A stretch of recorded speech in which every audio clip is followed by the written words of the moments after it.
자, 지금부터 중개 계약 부분인데요. 116페이지부터 여러분이 제일 중요한 파트가 들어갑니다. 뭐 중개 보수 뒤에죠. 201페이지까지 이 책 잡아 보시면 거의 20% 정도 되는데요. 이 내용에서 전반적인 시험이 다 나옵니다. 지금부터 할 것은 이 결과적인 부분인데요. 우리가 인문 수업할 때 한 내용하고 거의 흡사해요. 뭐 이번 시간에 여러분이 자꾸 들으셔야 됩니다. 자, 출발할게요. 일단 우리가 인문 수업할 때도 했는데요. 어떤 출발점을 서론이라고 하는 거 많이 들어보셨지 싶어요. 그리고 진행한 걸 본론, 그리고 결과를 결론이라고 하죠. 자, 그런데 우리 법에도 이러한 식의 표현들이 있어요. 어떤 합의되는 시점, 이 합의되는 시점을 우리가 시작의 개념으로 체결이라고 쓰죠. 예를 들면 우리 중개면 중개체결이라고 쓰면 되고요. 그 진행하는 과정을 이행 과정이라고 합니다. 그럼 중개 이행이라고 하면 되고요. 끝 마무리를 우리가 이 완료라는 말이 일본식 표현이기 때문에 많이 쓰지 않습니다. 하지만 아직까지 뭐 입에 익혀서 그런 건데 완성이라는 말을 써달라고 부탁하고 있죠. 그래서 중개 체결, 중개 이행, 중개 완성. 여러분 같으면 임대차 같으면 임대차 계약 체결, 임대차 계약의 이행, 임대차 계약의 완성. 뭐 계약이란 말 빼면 임대차 체결, 임대차 이행, 임대차 완성 이런 식의 표현되겠죠. 자, 그러면 이것을 우리 식으로 한번 해석해 볼게요. 일단 손님이 찾아옵니다. 이 의뢰 손님인데 이 오늘 해석을 위해서 매도인이라고 지칭할게요. 이분이 자신의 주택을 팔고자 왔다 이것입니다. 왔는데 누구한테 받겠어요? 당연히 이 당사자 개념이니까 어느 누가 있어야 되겠죠. 이 개업 공인 중개사만 주문을 받게 돼 있어요. 개공. 그래서 내 집을 팔겠다. 알았어. 이거죠. 그러면 이 둘이가 의사 합의가 일치가 됩니다. 아니, 청약과 성약이 이루어졌죠. 그럼 이것을 우리가 계약이라고 할 수 있고요. 그럼 무슨 계약인가라고 표현했겠죠. 소개 계약이다라고 하여 중개 계약이라고 표현해요. 소개 계약. 그래서 항상 어떤 식의 키워드가 앞에 숨어져 있다. 도급 계약, 임대차 이런 식의 여러 표현이 있습니다. 자, 그런데 여기서 주의할 게 있어요. 이 의뢰인의 선택입니다. 이 의뢰인의 선택에 따라 이 사람의 선택이에요. 이 사람 선택에 따라 이 중개 계약 포맷이 바뀝니다. 한 사람에게 갈 것이냐, 여러 사람에게 갈 것이냐. 이 사람이 여러 사람, 이 집, 저 집 다 내 집을 내놓겠다라고 하게 되면 보편 타당한 방식으로 하여 일반 중개 계약이 되겠죠. 일반 중개 계약. 하지만 나는 너에게만 가면 이것을 정속 중개 계약이라고 할 수가 있어요. 그래서 여러분이 자, 우리가 일반적으로 일반 중개 계약을 가장 많이 쓰죠. 그래서 우리 일상적인 거래 내용을 한번 들어가 보게 되면 구대에 의해서 진행하는 일반적인 것들이 다 이쪽입니다. 하지만 정속 중개 계약은 이 사람은 이쪽 측면에만 이 의뢰를 하기 때문에 서로를 구속시킬 수 있는 문서화 작업이 필요하다 이것입니다. 자, 그러면 우리 이거 한번 생각해 봐요. 정속 중개 계약이 일반적으로 많이 할까요? 네, 생각보다 많이 합니다. 여러분이 일반적으로 집 주택가 아무리 비싸다 해도 10억 내외 되겠죠. 뭐 아주 고가 주택은 2, 30억도 할 수 있겠지만 통상 10억 미만이 대다수입니다. 하되 그 대상이 만약에 토지 아주 그 용도가 정해진 토지이거나 뭐 골프장이나 염전이거나 대형 빌딩 같은 경우는 특화화된 업무 부서에게 많이 맡겨요. 그러면 그분들의 경우는 나 이외 거래를 좀 억제시키기 위해서 또 서로 신뢰를 주기 위해서 이 정속 중개 계약을 많이 체결해요. 그래서 이 특수한 물건은 이쪽으로 많이 가고요. 보편 타당한 물건은 이쪽으로 많이 간다라고 보시면 됩니다. 자, 그런데 이 정속 중개 계약에 또 최대 단점이 있죠. 이 사람은 이 사람을 신뢰해서 계약을 했는데요. 만약에 개업 공인 중개사가 능력이 터무니없이 안 좋다. 그럼 다른 집에 갈 수가 없지 않습니까? 그래서 이 정속 중개 계약할 때 어떤 서비스 제도도 함께 도입이 되었냐 하면 너희들의 이 블락을 어떤 하나의 망을 만들어서 함께 들어가 이용해라 라고요. 정보통을 만들었어요. 그것을 부동산이란 것을 거래하기 위해서 정보망이란 제도를 함께 도입을 시켰습니다. 이것이 들어가면 당신들이 이용하고자 하는 모델의 어떠한 거래를 활용할 수 있도록 망을 만들어 두었어. 이게 부동산 거래 정보망이 되고요. 자, 그러면 이제 이 중개 계약 주문을 받게 되면 이 개공은 이 집의 어떤 진위, 당위, 여부 이런 걸 확인하겠죠. 확인할 것입니다. 그럼 이것을 사고자 하는 주체에게 설명을 할 수밖에 없어요. 하되 이것을 안 하고 팔게 되면 불안전 판매에 노출이 되겠죠. 그래서 반드시 의무적으로 해야 됩니다. 그러면 이것을 누구한테 설명할까요? 구매자이겠죠. 그럼 매도인이라고 제가 적어 볼게요. 이 매도인은 개공을 통해서 전달이 된 상태고요. 이 개공은 열심히 이 매수인을 찾아서 설명을 하여 서로 한자리에 만났습니다. 자, 노란색 잘 봐요. 이 매도인과 개업 공인 중개사 이들도 이거는 계약이 있습니다. 제가 임의적으로 말을 붙여볼게요. 이 둘이는 여러 사람에게 갔습니다. 일반 중개 계약을 했어요. 그리고 붉은색으로 제가 표기하겠습니다. 개업 공인 중개사와 매수인 이 둘이는 정석 중개 계약을 했습니다. 그래서 우리는 이 한 계약 자체가 따로따로 되어도 관계없다는 걸 제가 색으로 보여드렸어요. 즉 이들에게는 여러 사람을 찾아갔지만 이 사람은 너에게만 물건 사겠다. 이런 그림을 그렸다 이거예요. 자, 우리는 중개 계약 하나당 보수 하나가 돼요. 그래서 이것이 보수의 어떤 거리가 되고요. 중개 보수라고 다 적어드릴까요? 각자 받는 거예요. 우리가 계약이 체결되면 시점이 같다 보니까 한 번에 양쪽이 다 받는다 이런 생각을 하시는데 아니에요. 중개계약 하나당 보수 하나예요. 그래서 이렇게 또 중개보수죠. 즉 무슨 말이냐 하면 만약에 공동 중개를 하게 되면 매도 측 개공이 있을 것이고 또 매수 측 개공이 나오게 됩니다. 그럼 매도 측 한 명, 매수 측 한 명, 이렇게 둘이가 되겠죠. 그럼 이 매도는 매도 측, 매수 측에게 받게 되는 그런 구조를 띠게 됩니다. 그래서 한 번 더 강조하지만 중개계약 하나당 중개보수 하나 연결됐죠. 자, 이랬을 때 이 둘이가 서로가 의사가 합의가 돼요. 의사 합의가 되는 것을 위에 있는 글자 힌트 그러면 체결이라고 하면 되겠죠. 자, 체결의 다른 동의어가 무엇이었나요? 우리 계약이라고 했습니다. 무슨 계약이라고 하면 돼요. 그리고 이때 그들이 원하는 것이 무엇인가? 이익을 보고자 하는 것을 가져오잖아요. 그 이익을 보고자 하는 게 자신의 이익을 거래라고 합니다. 그래서 이것을 거래 체결이라고 해요. 또는 거래 계약. 우리가 거래 계약, 거래 체결이면 양 당사자 입장이다. 중개 계약도 양 당사자지만 의뢰인과 개공. 자, 정리해요. 의뢰인 개공이면 중개 계약, 의뢰인이면 거래 계약. 구별할 수 있겠죠. 자, 이렇게 당사자가 거래 계약을 함으로써 개공은 어떻게 될까? 중개가 완성이 돼요. 그래서 여러분이 책을 읽으시다가 중개 완성이라면 그 대상자가 개공 입장이라는 것이고요. 거래 체결이라면 그들의 입장이에요. 입장 처리의 시점이다. 이렇게 보시면 안 돼요. 자, 그러면 이제 이러한 것을 다 했다면, 거래 계약 체결을 했다면 이제 남아있는 숙제가 있어요. 무엇이냐 하면 우리가 구두상으로 하면 서로가 좀 힘들어져요. 요즘에는 이 계약 큰 거 할 때는 녹음도 하고 기타 등의 행위를 합니다. 그래서 거래 당사자를 보호하기 위해서 이 거래의 유형을 보호하기 위해서 어떻게 문서화해라. 거래 계약서를 작성해야 되고요. 그리고 확인한 내용을 기록해야겠죠. 우리 팔고자 할 때는 어떤 없는 말도 막 지어내다가 막상 계약할 때 되면 다른 소리 하면 곤란하잖아요. 그래서 확인 설명서 이렇게 되고요. 일해주고 일에 대해서 책임져주는 자신의 중개업에 대해서 책임져주는 서도 작성합니다. 여기까지 정리됐어요. 자, 그러면 이제 이걸로 끝이 날까? 아니요. 개공은 이 사람이 이제 돈 받고 물건 넘겼죠. 자, 돈 받았으면 권리 넘겼죠. 이 사람 진정한 어떤 자신의 권리를 찾게끔 도와줘야 됩니다. 이 거래 계약서를 바탕으로 세금의 문제가 발생하겠죠. 그래서 세금의 납부 이야기 있는데 이 세금 이야기는 조금 적고 지우도록 할게요. 여러분이 종전제도와 신규제도 이야기 좀 합시다. 이 종전제도는 거민 계약서를 썼어요. 여기서 계약서는요, 바로 여기 있는 거래 계약서예요. 거래 계약서에다가 우리 정부가 도장을 찍어준 것입니다. 아무리 다운계약서 느낌이 나더라도 어떻게 통과시켜준다 이것입니다. 자, 어떤 상대적 가격이 아닌 절대적 어떤 포맷이어서 그래요. 자, 근데 이제 현행 제도는 부동산이란 것을 당신들이 거래했다면 신고하라. 부동산 거래 신고제가 있는데요. 이건 어떤 상대 가격에 의해서 이루어져요. 10명이면 있다면 9명은 전부 다 10억에 거래했어요. 나 너만 어떻게 1억에 거래했어? 좀 이상하지 않니? 이런 식의 상대적 가치에 의해서 답을 찾아내는 구조죠. 이런 식으로 이제 세금을 내고 등기하는 과정들이 남아있게 된다. 자, 그런데 이걸 우리는 무엇이라고 부를까? 의외로 간단해요. 이것을 업이라고 합니다. 자, 그러면 이 업을 무슨 업인가요?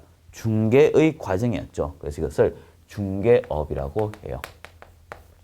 중개업이에요. 자, 이 중개업 할 때 여러분이 기본적으로 또 지켜야 할 것들이 있더라라는 거예요. 그래서 어떤 것이 있냐? 기본적인 윤리성을 갖추고요. 그리고 두 번째는 여러분이 알고 있는 정보를 함부로 말하면 안 되죠. 비밀 준수. 자, 세 번째, 여러분이 악의적 행동을 하지 마라. 금지 행위. 이런 것들이 있습니다. 그래서 이러한 것을 반복적인 게 중개업이다.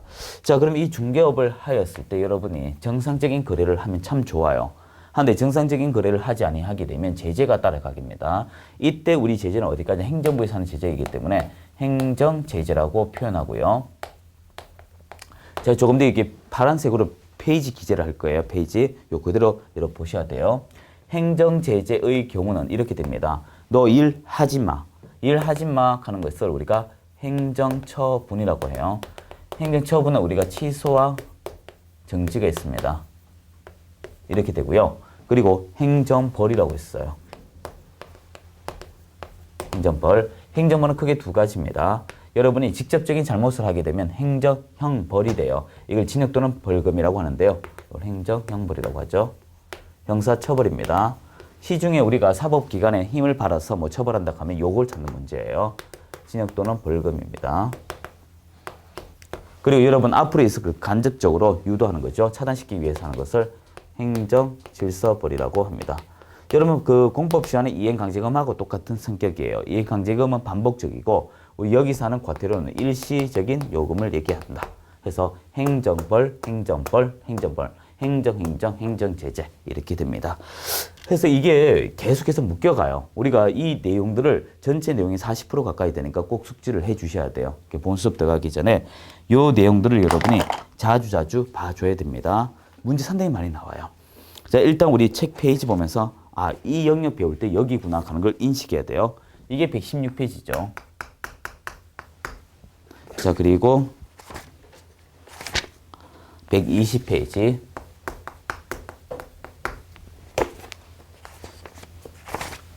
그리고 이게 127페이지. 앞으로 이 세 개는 어떤 영역? 시작점입니다. 시작점입니다. 꼭 인지하셔야 돼요. 이유가 있어서 그렇습니다.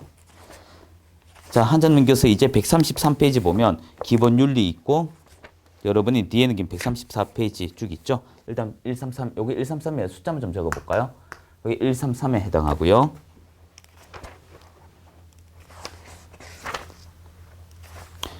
136 그리고 137 되고요. 자, 이제 146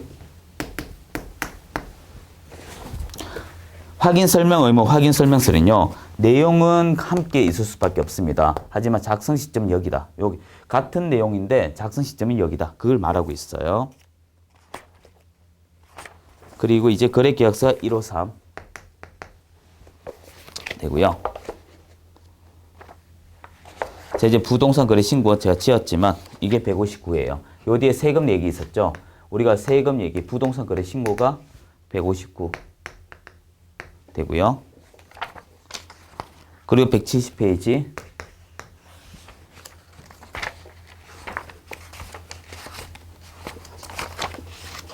여러분이 한 번에 다 보셔야 돼요. 187. 요 보수들이 요겁니다. 요 중간 적을까요?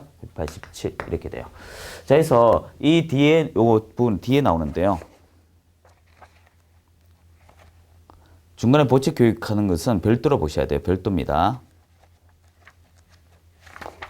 자, 여러분이 어디를 보냐 하면 234, 234네요. 요게 행정처분이 234페이지고요.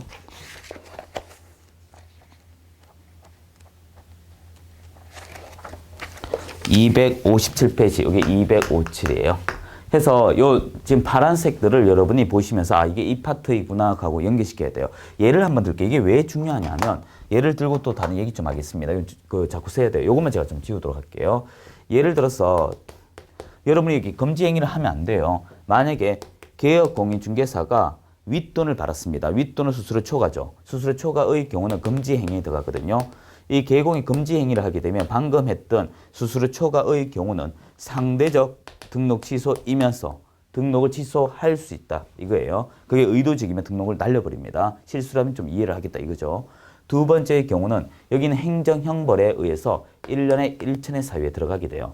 이런 것처럼 어떤 하나의 거리가 있다면 그것이 이 바로에 있는 제재와들 연결시킨다가 문제가 됩니다. 그래서 문제가 어느 하나만 잘못하면 어떻게 다 이쪽에 와요. 예를 들어 개업공인중개사가 거래계약서 작성하지 않게 되면 업무정지에 오고요. 확인설명 작성하지 않으면 업무정지에 오고 이런 식으로 계속 연결됩니다. 만약에 이 중개계약이 없는 상태에서 보수를 받게 되면 이거는 문제가 돼버립니다. 무등록 개업공인중개사가 돈을 못 받는 이유가요. 이 중개계약이 없는 상태에서 보수를 받기 때문에 형사처벌의 대상이 되는 거죠. 3년에 2천. 그래서 시작이 있어야 끝이 있다 이거예요. 관계도 이해되시죠? 그래서 이 관계도를 여러분이 입에 익혀 두셔야만 공부가 한결 쉽게 됩니다. 꼭 기억하시고요. 자, 이제 요거 좀 지울 것인데요. 요거만 좀 지울게요. 여러분 여기서 그림 한 번만 더 익혀주세요. 뒤에 수업 나가면 바로바로 치고 나가려면 이 그림이 익숙해져야 돼요. 자, 머릿속 입력해야 돼요. 의뢰인하고 개공이 오면 중개계약이다. 여러 사람에게 가면 일반 중개, 한 사람 가면 정속 중개계약. 그리고 개업공인중개사는 어떤 내용을 확인하여 그 물건 취하고자 하는 매수인에게 설명할 의무가 있다. 그리고 양 당사자 앉혀놨다.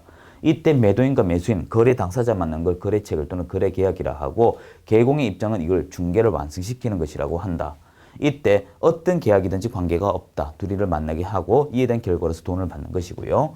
그리고 그들을 위해서 거래계약서 작성하고 확인설명서, 업무보증서 교부가 된다. 자, 이런 얘기 들었어요. 자, 지금부터 여러분은 아직은 시작점은 그렇게 중요하지 않지만 결과는 중요하다. 다시 해요. 시작은 우리 집에 계약하지 아니하면 금전에 피해가 발생하지 않는다. 금전에 피해가 발생하지 않는 단계가 체결과 이행 과정이에요. 하지만 아래는 완결편이기 때문에 잘못하면 책임을 져야 돼요. 자, 이제부터 얘기합시다. 자, 우리 여기 서 얘기 나오죠. 여기도 일반 중개계약서가 나오고요. 정속 중개계약서가 나옵니다. 단지 서식에 대한 성격이 조금 다를 뿐이에요. 자, 서식 이야기는 한 번에 지금부터 봐둬야 돼요. 지금 이거 가지고 수업을 할 것인데 여러분의 세 가지 얘기 이런 것도 다 기억을 하셔야 돼요. 자꾸 이제 입에 익혀둬야 됩니다. 오늘부터 중요해요. 서식은요, 일단 제일 먼저 성격을 따지게 돼 있어요.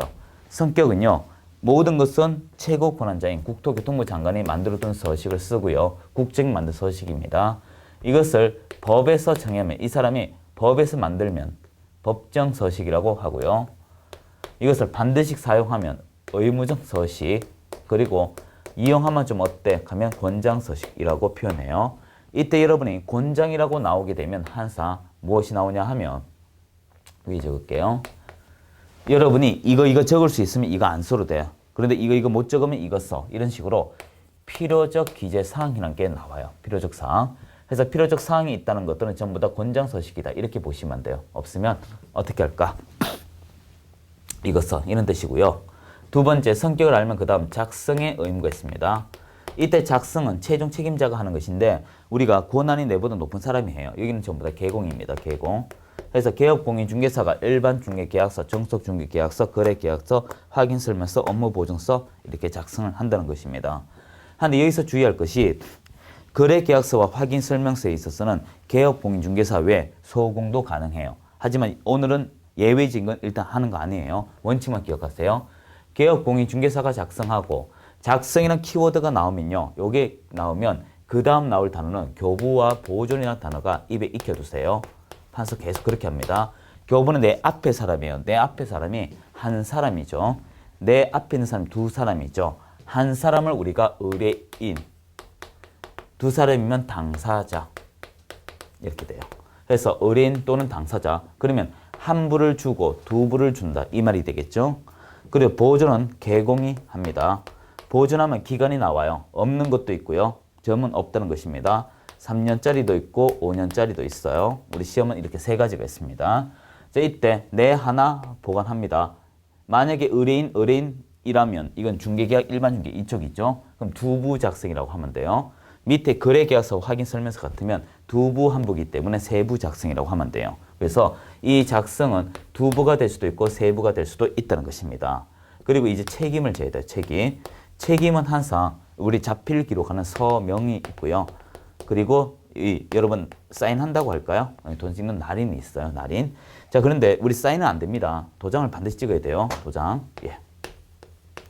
근데 이 서식이 중요하냐 덜 중요하냐. 쉽게 말해서 여러분이 우리 집에 왔다 옆집에 계약할 수 있습니다. 그러면 굳이 꼼꼼하게 도장 찍을 필요 있어요? 아니죠. 서명, 그런 때는 서명 또는 날인이라고 하면 돼요. 하지만 밑에 것에 이건 돈에 관해서 바로 직결됩니다. 아주 중요하죠. 그래서 서명, 및, 날인 이렇게 돼요. 그래서 여러분이 그 내용에 따라 달라지고요. 그리고 이 책임은 항상 행위자가 하게 돼 있어요. 지금 이 일을 다 누가 했어요? 개공이 했잖아요. 개공. 그래서 개업공인중개사는 반드시 들어가게 돼 있습니다. 한데 개업공인중개사 유형이 또 여러 개 있잖아요. 여러분이 만약에 중개법인의 주된 사무소, 중개법인 이렇게 나오면 주된 사무소 나오면 우두머리가 누굴까? 책임자죠? 아닙니다. 대표자입니다. 대표자.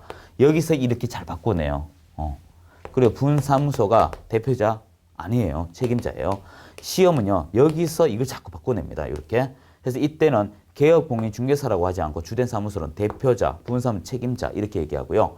그리고 나서 이들과 당해 중개 행위를 한 소공, 즉 소속 공인중개사가 있다는 가정입니다. 그러면 그 일을 한 소공만 들어가라. 그래서 당해 중개 행위를 한 소공이라고 돼요. 해서 여러분이 여기서부터 서 나오면 머릿속으로 자동으로 성격, 작성, 책임. 성격이 나오면 항상 이 사람이야, 항상. 그리고 그 내용에 따라 이건 달라진다. 그리고 작성하면 교부 보전, 자동으로 넘어간다. 항상 교부와 보전은 개공이 의뢰인, 개공이 당사자, 그리고 나. 그리고 책임 나오면 서면 또는 날인, 서면 및 날인 이렇게 증의된다. 이런 것도 기억하시고요.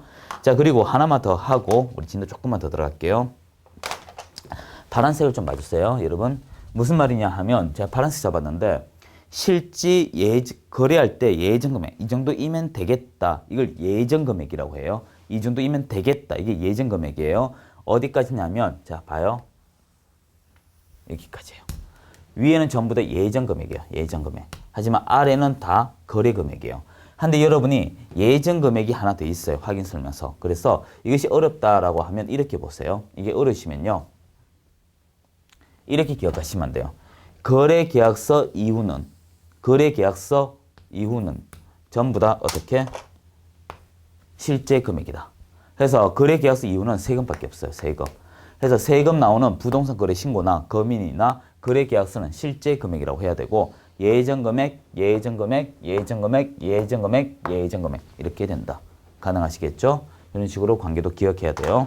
그리고 서식을 이제 자세히 보니까 문제가 어떻게 나오겠습니까? 그 속에 개별적인 내용들도 나오겠지만 주로 여기서는 비교하는 문제 형식으로 잘 나와요. 비교 문제. 그래서 여러분이 뭐 거래계약서 확인 설명서 비교 또는 일반 중개와 일반 중개계약 그리고 정소중개계약 비교 또는 중개계약과 거래계약 비교 이런 식으로 비교 문제가 많이 나오기 때문에 이 수업 들어갈 때 여러분이 집중을 꼭 해주셔야 돼요. 해주셔야 됩니다. 자, 일단 책 샘플 하나 보고 들어갈게요. 그리고 이 샘플은 양식입니다. 우리 118페이지 좀 봐요. 네, 이번 수업을 하기 위한 다 준비들이에요. 118페이지 양식이 있는데 여러분은 이제 이 이론 공부 외에 우리가 서식을 꼭 봐야 돼요. 서식을 보셔야 돼요. 계속 강조합니다. 서식을 꼭 보고 출발을 해야 돼요. 그래서 요 내용 숙지되었을 때 이제 들어가면 딱 맞겠죠. 자, 일반 중개 정수기 비교해야 되니까 뭐 같은 시간 합시다. 뭐 같은 시간 3개 하면 되니까 하고 이제 진도 금방금방 치면 돼요. 자, 여기까지 일단 개괄직입니다. 지금까지 했는 게 중개업의 개괄이에요. 개괄직 설명입니다. 페이지는 넘어가지 않았지만 제일 중요해요. 요걸 이제 여러분이 제목으로 계속해서 봐주셔야 돼요. 강의 들어가기 전에 지금 오늘 했던 요 수업하고요. 여러분이 요 앞에 제가 잠깐 지웠던 거 있었죠. 행정처분은 어떻게 구성됐다. 행정부는 어떻게 했다. 요거 내용을 뒷부분에 가면 또 수업을 할 거예요. 그 두 수업은요. 다시 제 강의 들을 때 그거부터 먼저 들으세요. 지금 하는 이거와 뒤에 제재가 있어요. 그 두 개를 먼저 반복적으로 듣고 귀에 익혀두고 눈에 익혀두셔야 돼요. 그러면 법령 아무리 점수 낮게 나와도 8, 90은 쉽게 나와요. 가능하시겠죠? 네, 다음 시간에 본 수업 들어가겠습니다. 수고하셨습니다.